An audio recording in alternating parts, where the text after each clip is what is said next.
Ella es médico psiquiatra, especialista en adicciones, pero sobre todo un gran ser humano que siempre quiere contribuir con la comunidad de hombres y mujeres al borde. Mi querida doctora Alexandra Iches. De nuevo juntas, doctora, para hablar de varios temas que tenemos pendiente con esta hermosa comunidad, que incluso un sábado a las 10:30 se sienta en crecimiento. Gracias de todo corazón por querer ser mejores seres humanos y permitirnos acompañarles. Vamos a hablar del estrés postraumático, porque hace poquito acaba de acontecer una tragedia en República Dominicana con nuestros hermanos vecinos del municipio de San Cristóbal, donde hemos visto una situación dramática y de un momento a otro, y mucha gente lastimada emocionalmente, pérdidas, dolor, de un momento a otro.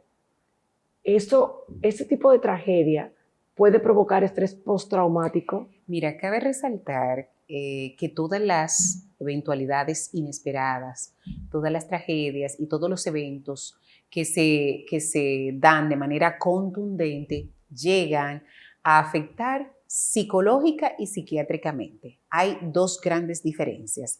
El estrés postraumático es una afección psicológica que se manifiesta cuando alguien de manera inesperada tiene una experiencia traumática, dolorosa, en donde puede haber pérdida, laceración, regularmente ligado a lo que son catástrofes naturales, accidentes, muertes inesperadas, abusos, trauma, pero se tiene que dividir en dos, porque existe lo que es el trastorno de crisis aguda o estrés agudo y el estrés postraumático. La diferencia está en que el agudo se presenta desde el momento inmediato de la situación hasta el mes.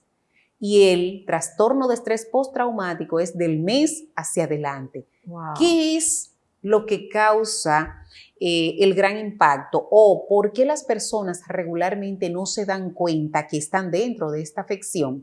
Porque hay 4 fases que se dan en un evento inesperado. Una fase de shock, en donde tú estás incluso inafectivo totalmente.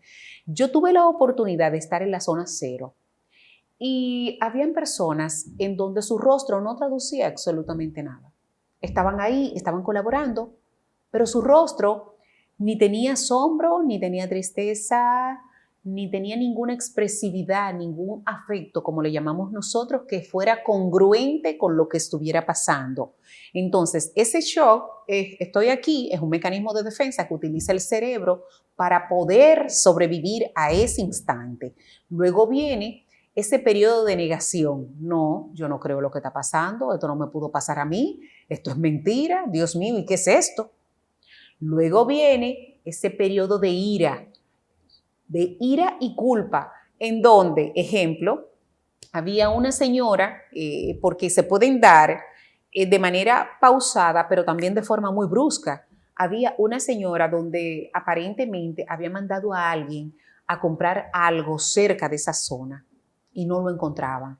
Y ella tenía un sentimiento de culpa terrible porque ella decía que no debió, que eso no era necesario, que para qué lo mandó a comprar eso y que ahora qué va a hacer, que dónde lo buscaba. Entonces, existe toda esa serie de eventos emocionales que pueden llevar al traste a que la persona cuando pasa del mes y pasa al estrés postraumático, entonces se instale una depresión, ansiedad, en este caso trastornos de pánicos frecuentes, trastornos del sueño, que no solamente es el tema del insomnio, sino los famosos sueños vívidos, que es cuando tú te acuestas, te duermes, pero tú vuelves a revivir la película tal cual y es donde te despiertas y tienes que esperar un rato para saber si fue un sueño o si tú estás viviendo ese momento otra vez. Doctora, te escuchaba explicar más o menos en qué consisten los pasos, las diferentes emociones del estrés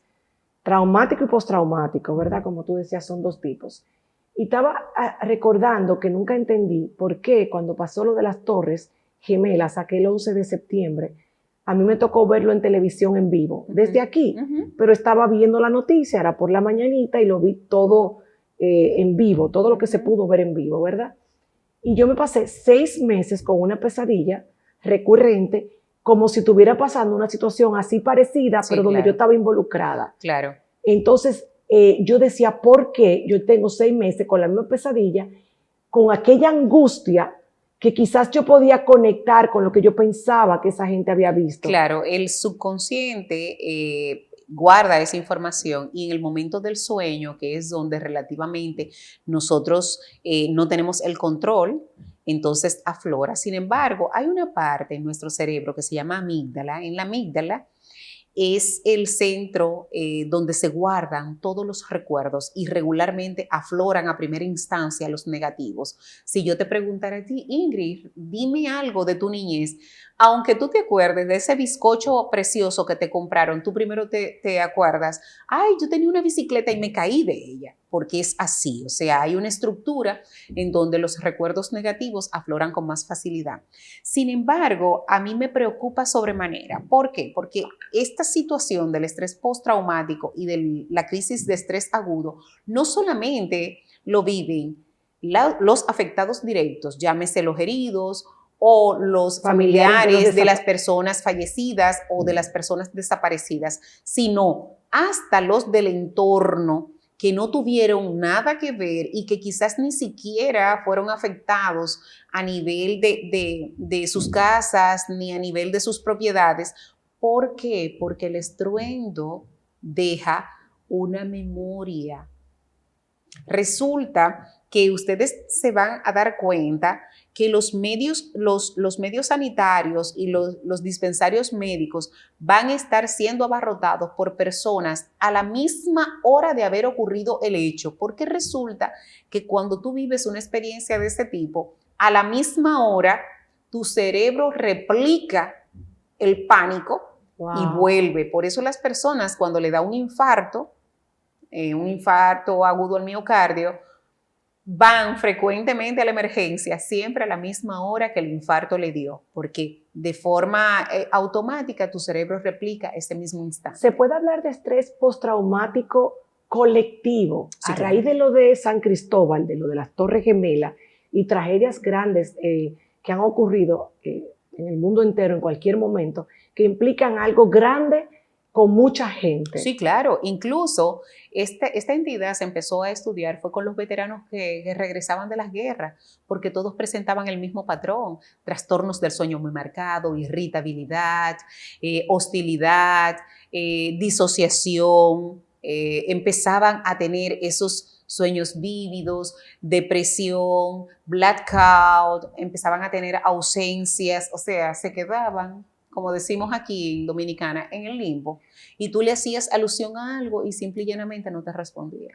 Y gracias, doctora, porque hablemos justamente en estos días a propósito de la tragedia de San Cristóbal, del estrés postraumático, que no solamente tiene que venirle a alguien que esté viviendo esa tragedia de cerca o de lejos, sino a todo el que esté pasando una situación repentina, dura, una pérdida, un duelo, una enfermedad. Sí, claro. Entonces, es algo que mientras más sabemos, más nos empoderamos, como yo decía, y podemos saber que hay ayuda. Claro, incluso acciones o situaciones tan particulares como un accidente, en donde no necesariamente haya un desenlace fatal, un asalto. Igual te puede marcar. Igual te puede marcar, porque el impacto psicológico y psiquiátrico que llegas a tener es lo que causa la desarmonía en tu día a día. ¿Cuándo nos damos cuenta si estamos padeciendo de un estrés postraumático? Excelente. Primero es que altera totalmente tu dinámica.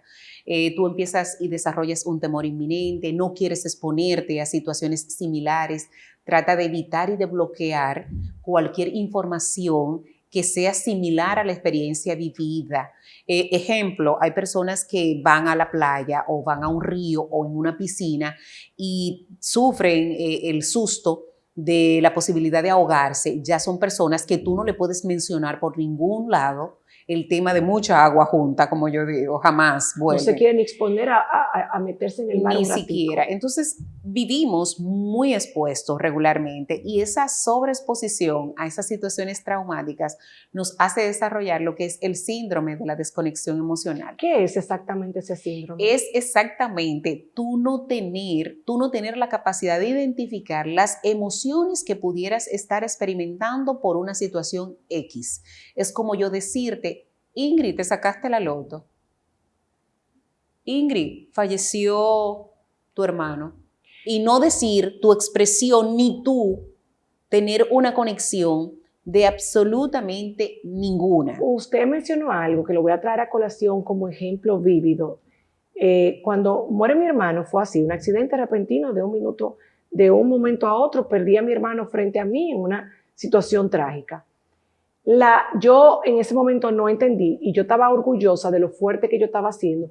Sin embargo, en la intimidad de mi ser conmigo misma, yo pensaba, esto no es normal, porque yo sabía que era algo muy grande lo que había pasado, pero yo no lograba conectar con la emoción. Entonces, ese es un mecanismo de defensa que utiliza la psiquis, el cerebro, el subconsciente, para que tú puedas sobrepasar ese momento de impacto y tú no colapses también.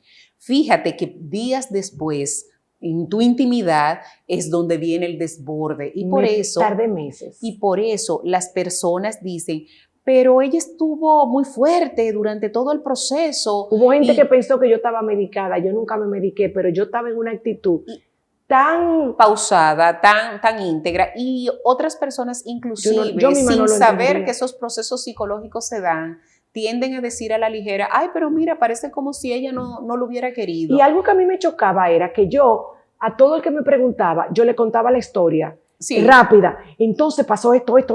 Sin embargo, sin emoción. No había ninguna conexión. Entonces nosotros tenemos los Pero yo no sabía qué hacer con eso. Y por no saberlo, me pasé meses así. Tú hiciste un duelo prolongado. Y entonces, mire qué pasó. Cuando caí, que fue una noche que soñé con él como si él estuviera vivo y no sabía si era verdad o no. Y cuando me di cuenta de la verdad, yo estaba en un hotel de Juan Dolio y yo estuve llorando desde las 2 de la mañana que me levanté hasta el otro día no sé a qué hora sin parar y ahí empezaron los ataques de pánico.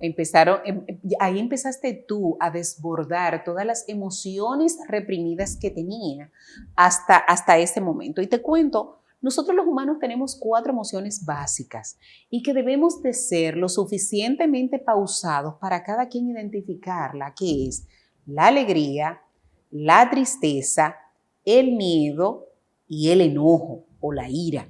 Entonces son 4 emociones naturales, normales. Lo que saca de contexto es la proporción.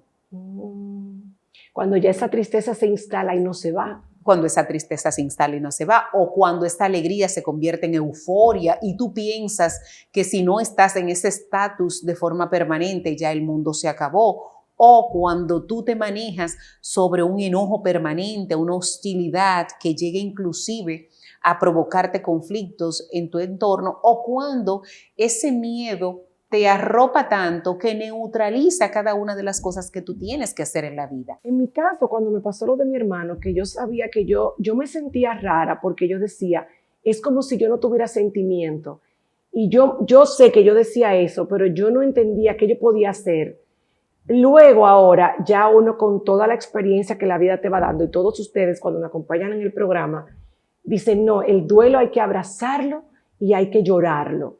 Pero cuando tú no encuentras ese sentimiento, cuando tú sientes esa desconexión, y esto aplica para todo el que pueda estar viviendo un estrés postraumático, que sienta que se ha quedado en el estado de shock permanente, porque como usted dice, si es un momento es normal, sí. Pero si va pasando el tiempo, ¿qué uno puede hacer? ¿Hay algunas herramientas para uno moverse hacia la sanidad mental? Claro, definitivamente existen varias estrategias psicoterapéuticas. Entre ellas está la terapia cognitivo-conductual, que es aquella que te lleva a la identificación del conflicto y que tú puedas hacer una asociación entre lo ocurrido y lo que tú puedes estar sintiendo para que aflore. Está también la terapia de exposición, que es hacer un recuento de cada una de las etapas de esa situación y tú ubicar tu punto de quiebre emocional. Porque resulta que ese blackout o esa desconexión ocurre en un momento de quiebre y tu cerebro, como un mecanismo de supervivencia, ¡puf!, la tapa. Entonces, cuando tú das con ese punto de quiebre, donde en realidad la puedes identificar, entonces se trabaja a partir de ahí. Está también aquella en donde tú, de una manera muy, vamos a decirlo así, muy humana, te colocas en el rol de vulnerabilidad. Miren, una de las cosas que nosotros como humanos, y lo digo como psiquiatra y como persona, no queremos admitir ni queremos nunca encontrar es ese punto de vulnerabilidad. Tú puedes estar sola en tu habitación y a ti te da miedo, te da temor saber hasta dónde yo soy vulnerable, hasta dónde me puede ocurrir algo y hasta dónde yo soy frágil. Si tú no conoces ese punto, tú no vas a tener las herramientas para poder enfrentar absolutamente nada y no podemos tener vergüenza respecto a aquello que nosotros carecemos porque es la única forma de tú trabajarlo. Entonces, no, en este caso, no negar esa posición, no avergonzarnos, ese sentimiento de culpa y de reproche, esa autoflagelación, ese látigo. Y vergüenza también. Y vergüenza también. Y si tú supieras que una de las cosas que yo más repito en la consulta es que el sentimiento de vergüenza solamente lo percibe quien tiene la vergüenza. Por más que tú trates de explicarle al otro cómo tú te sientes, el otro no lo entiende, ni tampoco está muy interesado en entenderte. Entonces, más que nada, y aunque suene un poco egocentrista, cada uno es responsable de administrar sus emociones de la forma correcta para primero tú estar bien y luego poder dar ese bienestar a los que te rodean. Yo le iba a decir eso antes de irnos a la próxima pausa. ¿Cómo nosotros podemos apoyar a esas personas, por ejemplo, como todas esas familias que ahora están más vulnerables por lo que pasó, por ejemplo, en esa tragedia colectiva de nuestro pueblo allí, de San Cristóbal, o a esa amiga que acaba de perder a su madre o a su esposo en un accidente? ¿Cómo podemos acompañar al otro cuando esa persona es la que está con el momento de desconexión o viviendo un aparente estrés postraumático? Tú dijiste la palabra mágica, tenemos que acompañarlos, cero cuestionamiento. Y algo importante es no preguntar. Presencia. Presencia. El solamente decirle, estoy aquí para lo que tú requieras. No es el momento de tú decirle, ¿tú quieres que te lleve? ¿Qué tú necesitas? Claro, no está en un momento idóneo, ni siquiera para saber lo que requiere. Tú por pura intuición y suposición debes de estar ahí y darle y manifestarle y traducirle esa seguridad. Si es una amiga, ejemplo, que tiene niños pequeños, decirle, tranquila, yo me llevo los niños a la casa, me voy a encargar de ellos, voy a tratar de que coman, de que cenen, de que estén tranquilos. Dime que tú no puedes para yo hacerlo por ti.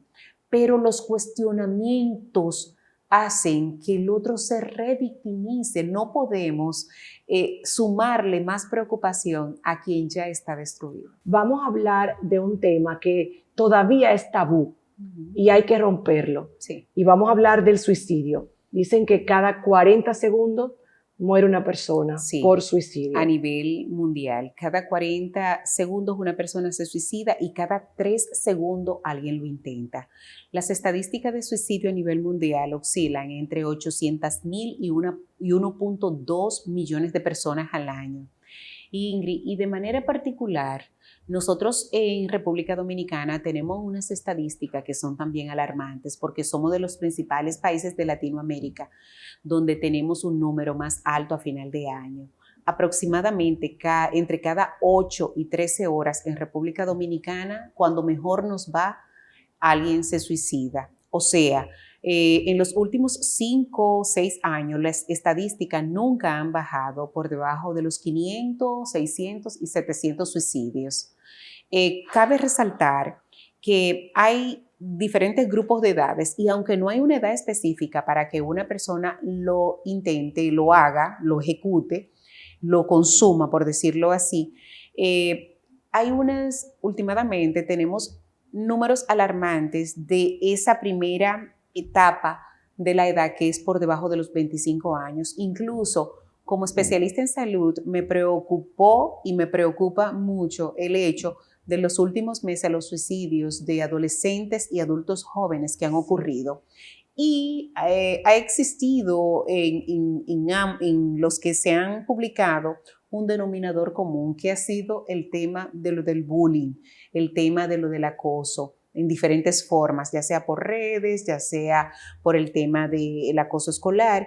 Y quiero dar aquí voz y primicia de que hay una abogada, en este caso la doctora Julia, que está abogando por el trabajo de lo que es identificar y trabajar el acoso escolar. Julia Muñiz, porque va muy de la mano con relación a las conductas autolesivas que pueda tener un adolescente. O sea que no necesariamente un adolescente o un adulto joven tenga que estar severamente deprimido para pensar en el suicidio. No, precisamente. ¿Se piensa en el suicidio o se suicida la persona? ¿Se planifica un suicidio o es un impulso? Hay diferentes tipos. El suicidio nosotros lo tenemos catalogado como todo un fenómeno. No es igual me quiero morir a me quiero matar.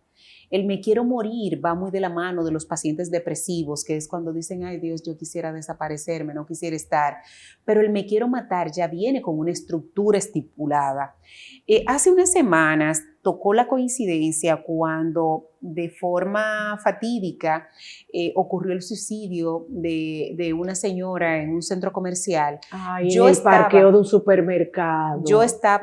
Y en el centro comercial en Plaza Central. Ay, sí, es que eso fue en una misma semana. Yo estuve en esa mañana en un programa y yo decía que me preocupaba mucho el tema de la forma en que los medios lo estaban exponiendo, porque iba a ocurrir el fenómeno copycat o el fenómeno Wetter, que es que alguien que quizás en ese momento no tiene deseo de vivir, pero todavía no tenía un plan estipulado, vio detalles y lo copió, y fue a las 12 horas cuando un chico de 22 años hizo lo mismo de un edificio de la misma cantidad de pisos, o sea, de un cuarto piso.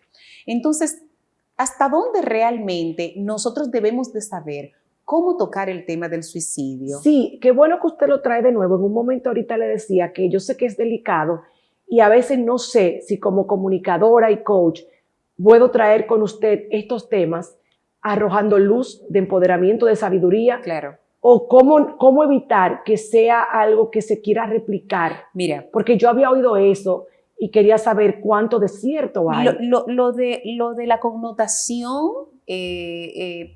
vamos a decirlo así, de alerta viene dado en la forma de comunicación de los medios.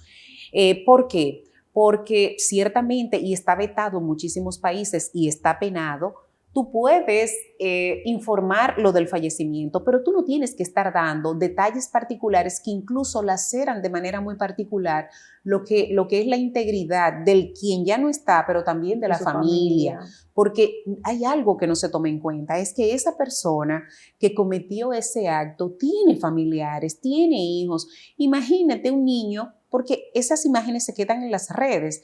Ahora bien, está demostrado que hablar y poner a la población en identificación de lo que son pensamientos negativos, pensamientos recurrentes de muerte, desesperanza y no deseo de vivir, no aumenta la incidencia, al contrario, previene. ¿Por qué? Porque a la hora y punto, en este momento que nosotros estamos hablando, probablemente hay 2 y 3 personas que nos están escuchando que quizás no tienen deseo de vivir, pero pueden tener la certeza, escuchando esto, de que pueden estar pasando por una depresión. Hay condiciones médicas que deprimen y ahí vienen las famosas depresiones endógenas, en donde el que está alrededor de esta persona dice, pero tú tienes todo, tú tienes tu familia, tú tienes un carro, tú tienes trabajo, tú tienes tus hijos, tú tienes tu casa, ¿por qué tú estás aquí? Bueno, porque hay depresiones orgánicas, químicas, que si no se corrigen, el paciente, la persona, tiene una sensación inminente de vacío y una tristeza que no lo llena absolutamente nada. Entonces hay que hablarlo. ¿Por qué? Porque hay gente que todavía conoce a una persona en ese estado y por ignorancia le dice busca de Dios Eso es buscar de Dios. Y sin embargo, ahí entra, como yo siempre digo, un arma de doble filo. ¿Por qué? Porque para aquellas personas que tienen valores y tienen arraigos cristianos y religiosos, el pensar en algún momento en la muerte, piensan que están pecando doblemente. Entonces, tú lo estás doblemente condenando porque le estás diciendo busca de Dios y está poniendo en tela de juicio lo que es su fe. Incluso hay enfermedades como, y voy a traer a colación a alguien famoso, como lo que es la demencia de los cuerpos de Lewis, que la padeció Robin Williams. Ese fue un caso que no entendimos. Y el hombre que más nos hacía reír. Y cabe resaltar que aunque él era un paciente con un diagnóstico de bipolaridad, predominantemente con fases de depresión, ese tipo de demencia provoca pensamientos suicidas. O sea, hay condiciones médicas. Es un tema de salud. De salud. Nadie quiere sentirse así. Hay algo tan básico. El sentido de supervivencia es una condición innata del ser humano. Cuando eso no está, tú debes de preguntarte y decir que hay algo que está mal. Las muertes súbitas, violentas o por impulso, lo que nosotros llamamos suicidios o intentos suicidios por emoción violenta, son producto de un episodio de ira. Y son muy pocas estas. Ok, qué bueno que vamos a identificar lo que es por impulso y lo que es planificado. Yo entrevisté a una joven que tuvo un impulso suicida y se tiró de una alta planta, pero Dios tuvo misericordia y por X o Y ella lo sobrevivió. Ha pasado las 1001 para volver a caminar, pero sobrevivió. Yo tuve la oportunidad de tener una conversación con ella íntima y con ustedes, donde ella me explicó cómo ella varias veces que lo intentaba, pensaba en su hijo y se devolvía. Eso se llama un elemento protector. Sin embargo, el día que pasó, ella recuerda solamente poniéndose una bata o una pijama y desconectarse. Hay una desconexión emocional. Sí, en ese momento, totalmente. Esa vez ella no fue y dijo, me voy a tirar. Esa vez simplemente se desconectó y se tiró y lo único que recuerda es ella poniéndose una pijama. Y el que es planificado, como el de las personas, por ejemplo, que se ahorcan. Que son muy depresivas. Que son muy depresivas. Toman un método en donde hay una planificación, una estructuración. Incluso vamos a hablar un poco de esas banderitas rojas. Eso es lo que yo quiero. ¿Cómo saber que esa persona que yo quiero es un peligro para sí misma? Mire, lo primero es que tenemos que tener en cuenta que aunque las personas con ideas y con alta impulsividad suicida dan señales, tenemos que estar siempre presto a pensar que lo pueden hacer. ¿Por qué? Porque a veces de manera explícita lo dicen y nosotros pensamos que puede ser un acto de manipulación, de chantaje. Sin importar cuál sea la motivación, tú tienes que darlo como bueno y válido, es lo primero. Okay. Segundo, cuando tú ves que esta persona cambia de manera abrupta su comportamiento, esa es una. Dos, cuando empieza de manera desacertada a tener actividades de alto riesgo, cosas que no eran habitual, empiezan a tener un alto consumo de bebidas alcohólicas o empiezan a tener actividades autodestructivas. Cuando empiezan, hay muchas personas que empiezan a arreglar cosas, situaciones familiares, desde si hay deudas, desde si necesitan pagar algo, poner documentos en orden. Siempre hay una expresión que le dicen al mayor o al más pequeño de la casa, mira, si a mí me pasa algo, hay tal documento está en aquel lugar, o tengo algo muy particular. Cuando manifiestan un deseo inminente por ver a alguien que hace mucho tiempo que no lo ve. Ejemplo, tiene una comadre que hace 5 años que no la ve, pero que son muy cercanas. Ay, Dios, yo tengo que dar un viajecito a La Vega porque tengo que ir a ver a fulana. O sea, hay que estar entonces muy alerta e intuitivo cuando nos rodean personas que entendemos que puedan estar de manera especial melancólicos o simplemente que están raros. Sí. Pero ¿qué pasa cuando es una persona depresiva? Sí. Que siempre ha sido depresiva, que está medicada. Cuando una persona... ¿Cómo saber cuándo sí hay peligro? Siempre lo va a ver. En una persona depresiva siempre lo va a ver, porque los pensamientos intrusivos y los pensamientos recurrentes de muerte casi siempre están. Ahora bien, empieza una conducta que nosotros la denominamos como conducta parasuicida. La conducta parasuicida es, no hago directamente, no ejecuto directamente el acto suicida, pero hago todo lo que yo sé que me hace daño. Ahí viene el paciente que es diabético, se pone la insulina, pero no come, o come y no se pone la insulina, o es aquel que cruza la calle sin mirar para arriba, o sin mirar a la derecha o a la izquierda. O que come sabiendo que ya está en peligro. O que come que está en peligro. Los pacientes que son renales, que tú sabes que tienen una restricción bastante marcada respecto a lo que pueden beber o no pueden tomar y empiezan de manera desacertada a hacer todo Cuando una persona que nos está viendo en este momento percibe una actitud extraña en un ser querido, ¿cómo se le puede ayudar? Porque hay veces que esas personas no se abren. Mira, o uno llama a un familiar y el familiar lo ve descabellado. Claro que no. Uno de los grandes errores es tú entrar en una confrontación tipo litigio, o sea, pelearle. No funciona. No funciona porque tú incluso lo que haces es que refuerza la intención de desaparecer de esa persona. ¿Qué funciona? En ese momento tenemos que utilizar esta frase que yo quisiera como que de manera mágica todo el mundo la estampara en su corazón, que es el tema de la empatía. O sea, la gente tenemos que ser más empáticos y tú colocarte en esa posición. Entonces tú, sin reproche, sin culpar, sin entrar en el rol, de querer ser su padre, su madre, su corrector, hacerle preguntas tan puntuales y decir, ¿por qué estás triste? ¿Qué te hace estar triste? ¿Cómo puedo ayudarte? Preguntas que lo lleven como a reflexionar. A reflexionar y que pueda abrirse, porque si tú vienes y digamos que yo me voy a referir a ti, te digo, dime Ingrid, ¿qué es lo que te pasa? Y ese show tú. Pero tú sabes que no te puedes beber esa copa de agua. Óyeme, me voy a beber 30. Sí, hay que con ser tal empático. De yo. La palabra Entonces, empático, yo creo que es vital. Diferente sería que yo te dijera, Ingrid, acuérdate lo que te dijo la nefróloga. Esa copita de agua, si te la estás bebiendo ahora, ya tú sabes que más en el día no vas a tomar. O sea, una forma de reflexión, pero tú también hacerle ver que eso pudiera estar lesionando lo que es su integridad. Otra cosa que hemos escuchado, seguramente tú también, y queremos saber si es un mito o una realidad, y me preocupa mucho, es cuando alguien se suicida y dicen que hay que inmediatamente ponerle atención a toda la familia, que yo nunca lo he entendido, pero dicen como que este tipo de comportamiento pasa de generación a generación. ¿A qué se refieren y qué tan de cierto es? Eso es el efecto Wethers o copycat, que incluso lo hacen de la misma forma, pero también yo quiero que salga a relucir aquí lo que es el tema de la heredabilidad de los trastornos mentales, o sea, la depresión se hereda.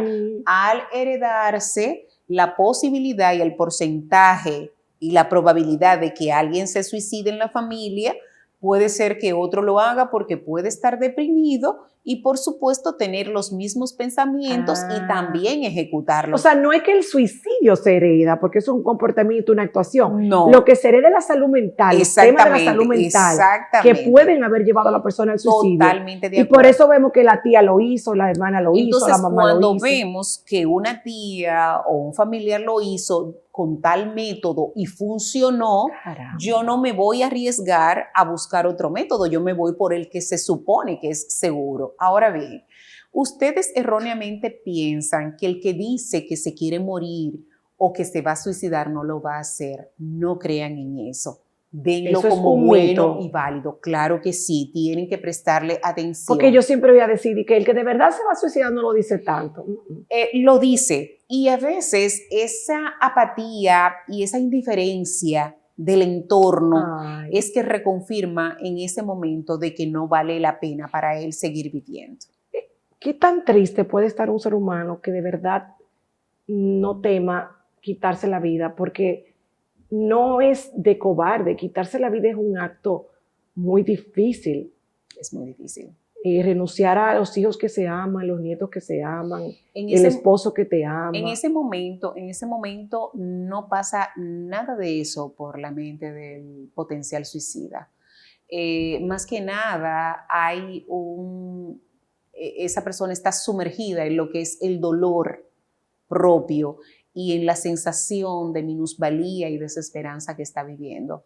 Porque cuando tú haces el ejercicio de pensar en todas las personas que amo, lo evitas. Mira como tú dijiste de esa chica que cada vez que pensaba en hacerlo y le llegaba en sus hijos y no lo hacía. No lo hacía.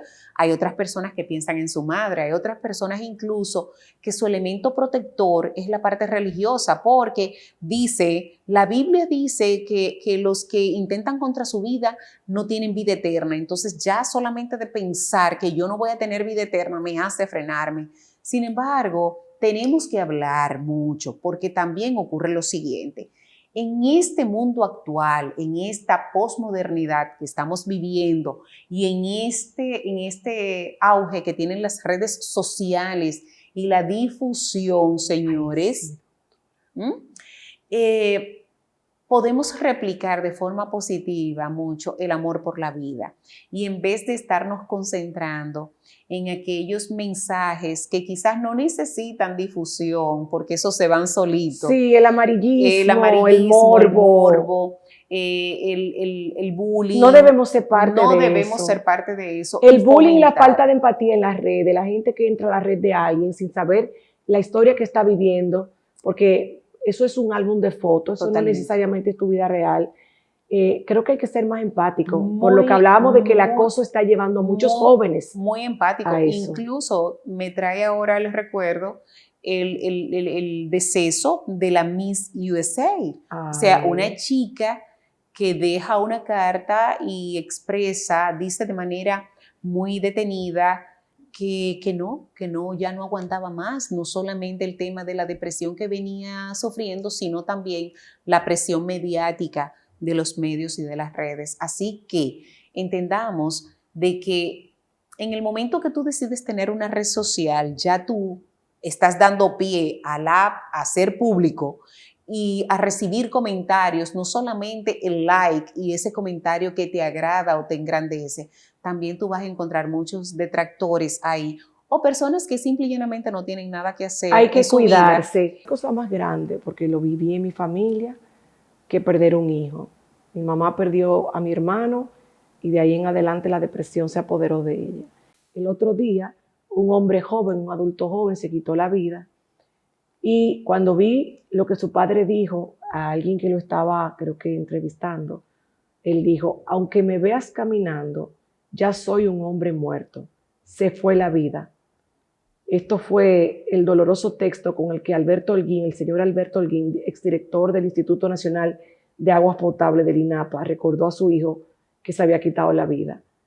La pregunta es, ¿cómo podemos ser solidarios ante una situación así? En ese momento, cuando yo leí esa misma noticia y ese texto, yo hice una advertencia. Ese señor tiene un riesgo suicida muy alto, porque incluso el ya catalogarse como alguien que está muerto lo hace entrar en una no valoración por el mismo dolor que está sufriendo.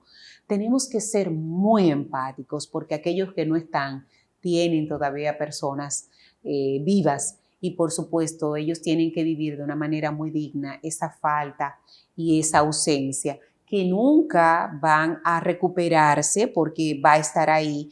Incluso por naturaleza, Ingrid, tú en algún momento vas a ser huérfana porque puede fallecer tu madre. En algún momento tú puedes ser viuda, pero cuando a ti se te muere un hijo que tú eres, no hay una descripción porque por naturaleza se entiende que los padres no entierran a los hijos. Como es inevitable, estamos en la vida y la vida es un valle de llanos y montañas, luces y sombras, esa es la vida y queremos vivirla. ¿Cómo podemos nosotros, para terminar con eso, protegernos un poco y prevenir un poco o cuidar de antemano la salud mental, fortalecernos emocional y obviamente espiritualmente para cuando lleguen los empastes de la vida podamos tener un mejor manejo emocional y no moramos en el intento? La salud mental se tiene que convertir parte de tu denominador común y del día a día y sobre todo saber, como tú bien dices, que la vida está llena de valles, de montañas, de altos, de bajos, de luces, de sombra, y que estamos aquí con un cometido, con un propósito de vida. Y entiendo que es la oportunidad que Dios nos da para ser feliz y hacer felices a los que nos rodean. Sobre todo. Saber que los eventos son inesperados, que podemos estar aquí ahora y no sabemos mañana.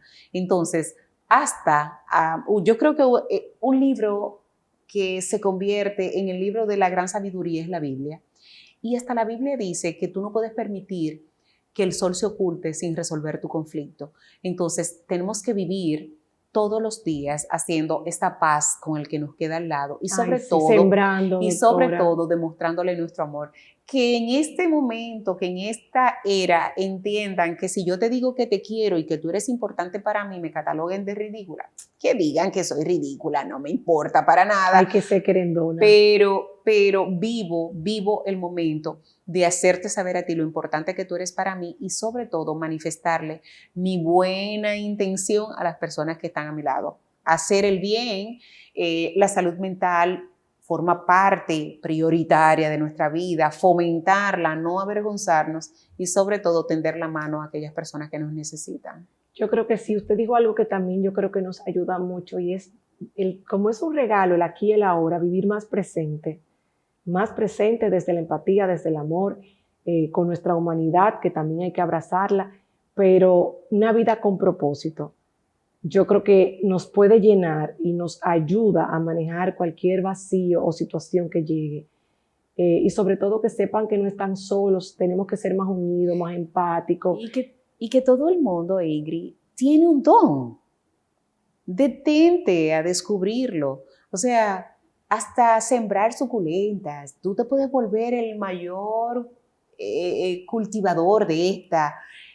Tú puedes hacer los mejores dulces. Encuentra esa pasión. Tú puedes hacer los mejores murales. No todo. Hoy le decía yo a alguien en la consulta que ¿quién te dijo a ti que tú tienes que vivir de lo que estudia?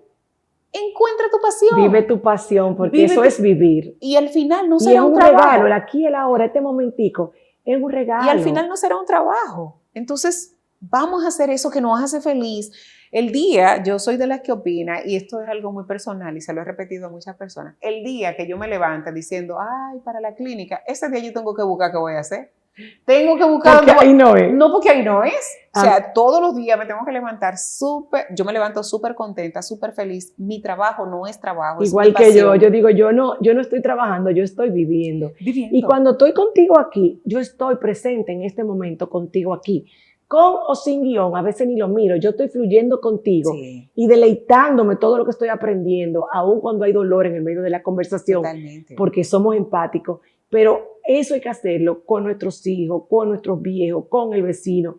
En los momentos del tráfico, que es uno de los momentos que más nos estresa, hay que poner los audiolibros, buscar en YouTube temas de crecimiento, motivacionales, pero nosotros tenemos el deber del regalo de la vida de Papá Dios, el tiempo que Él nos lo dé, tratar de ser felices. Tú sabes que ocurrió algo muy particular. Y fortalecernos. Algo muy particular. Yo iba conduciendo y un señor pasó, tú sabes, a 30,000. Pero coincidimos en el semáforo y yo bajé el vidrio y me empeñé en que él me diera y bajara el vidrio. Y yo le dije, señor, lo único que lamento, usted con la velocidad que viene, que usted tiene gente en su casa que lo están esperando y que lo quieren. ¿Usted se imagina que sus hijos piensen que su papá va a esa velocidad?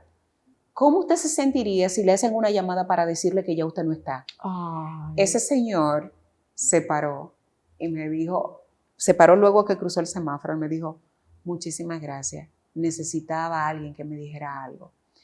No sé con qué situación. Entonces, cuando veamos una situación abrupta, antes de responder, detengámonos a ver, porque quizás lo que tú le dices en ese momento puede marcar la gran diferencia en ese ser humano. Y en eso nos enfocamos, doctora. Gracias de corazón. Aquí vamos. Por acompañarme en estos momenticos para nosotros darle un granito de arena a nuestra comunidad, a nuestra tribu de hombres y mujeres al borde. Los quiero mucho. Ya en este momento esto está en nuestro canal de YouTube, Mujeres al Borde RD, para que nos comente y lo comparta con todo el que lo pueda necesitar. Y vamos a estar subiéndole cortico como hacemos siempre en colaboración para que esto les llegue en el momento que más lo necesiten.